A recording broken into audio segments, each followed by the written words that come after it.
will be here with us.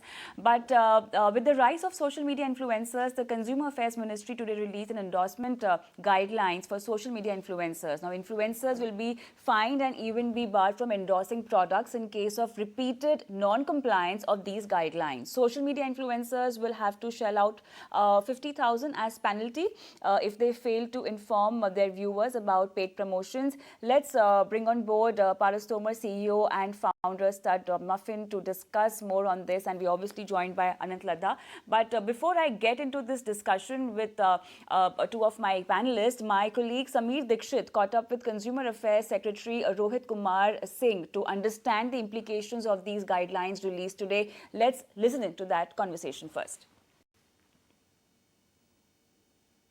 Because a lot of social media influencers with huge followings were endorsing products, and it was not becoming clear to the consumer whether these are paid endorsements or unpaid opinions.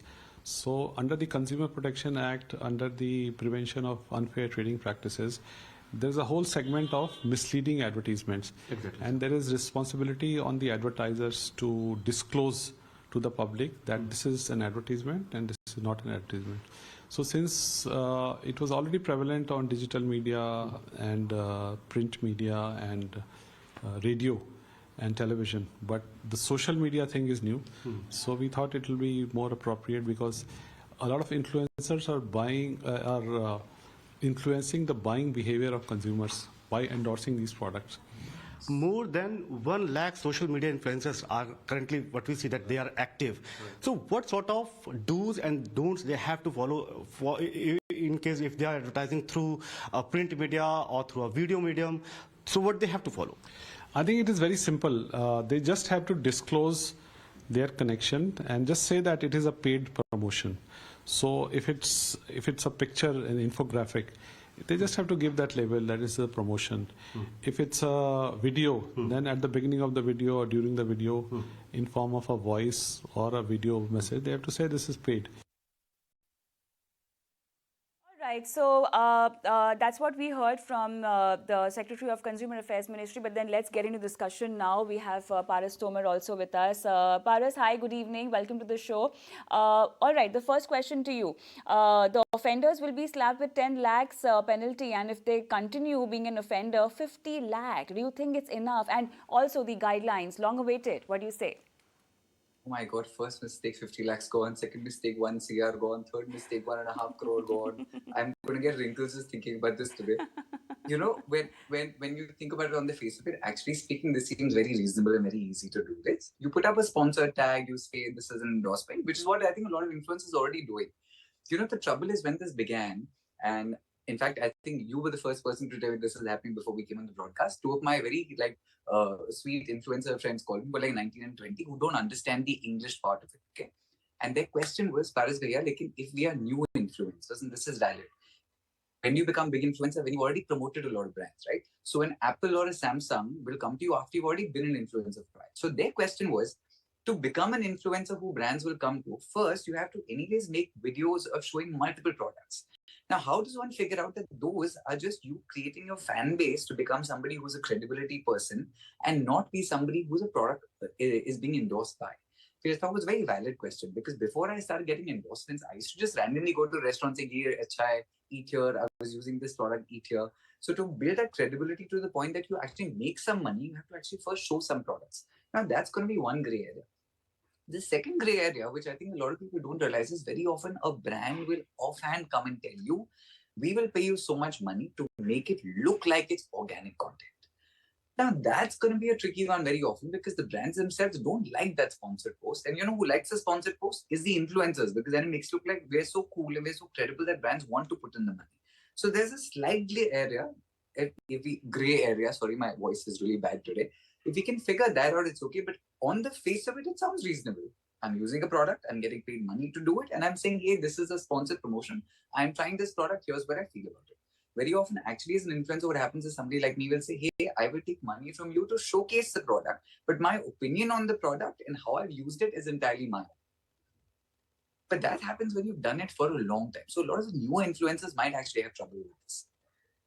brands, with whom you get associated for these endorsements, a lot of time these brands also don't prefer to make it sound like a paid promotion. Do you think that also will be on a decline now? It will be because very often a lot of these guys actually they want to pay you much more money to make it look like I'm using the sunscreen at every beach I'm at. They want to make it look like here I'm wearing these sunglasses at every place I am. Right. So what they want to do is they want to do a contract with you for 20 days where you're seeing with these pair of sunglasses without constantly saying sponsored posts, right? So actually what happens very often is we always say that the onus is with the influencers. We don't realize most influencers are 19, 20, and 21-year-old. The bigger influencers are actually in that age bracket.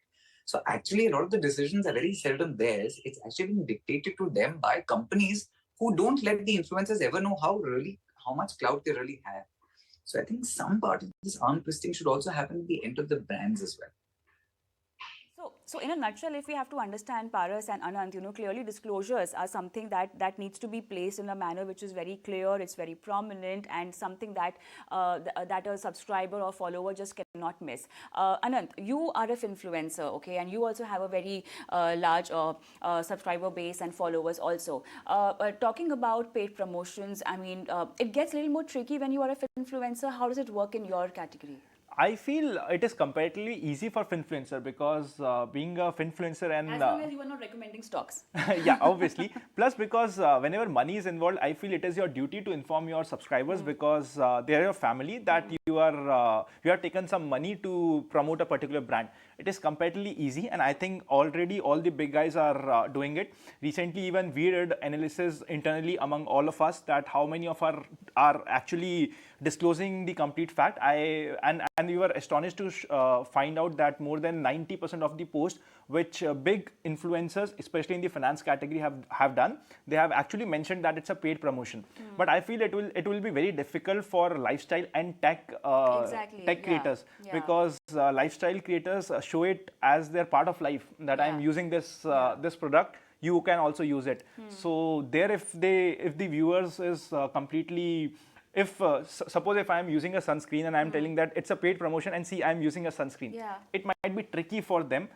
So I think also I think Paras, I think you can add over here. What about the accountability? Like, fine, the influencer is supposed to be fair, and they are not supposed to exaggerate about any product or whatever they are promoting. What is the accountability? How can you just how will a viewer know that this is a fake promotion or real promotion? I mean, as a consumer, as a follower, as a subscriber, how would I know? Just a tag of paid promotion, is that enough? Very often you may not actually know it, and that's the thing, because very often things like food reviews, restaurant reviews, when you go to a place, holiday destinations, a lot of that stuff that you can't actually figure out who's doing what. The other thing which is going to happen a lot with a lot of influencers now trying to do this is, the larger question I had is I kept reading, it's a guideline, it's not a rule. Now that's the part I didn't understand, because I think whatever I've read today, I kept reading these are new guidelines. So now my question was, as a to play the devil's advocate there, how does a guideline then become a rule? Like, what is the implementation of this? Because we have seen this in the past. There have been some rules that have sort of come in, but I've actually never seen anyone get penalized for it, or that I know of, right? But I haven't understood the distinction between the guideline and the rule myself. The second thing, which is going to be so tricky, is if, say, I've used something where, I've used a certain product and I'm saying I'm just using it on my own. And tomorrow somebody flags and say, hey, this is branded content. If I just turned around and say, but no, it's not, I'm really using this product, how do you actually go out and measure, no, he is telling the truth or he's telling a lie? You'll have to actually take my word for it, right? A lot of these things actually will have to also come with just personal accountability, which I think a lot of creators do. But I feel like we're not giving the creators enough benefit, because creators, in order to brag and boast, very often will want to say it's a sponsored post. The people who want to hide it are the brands. Yeah. They're the ones. I will have to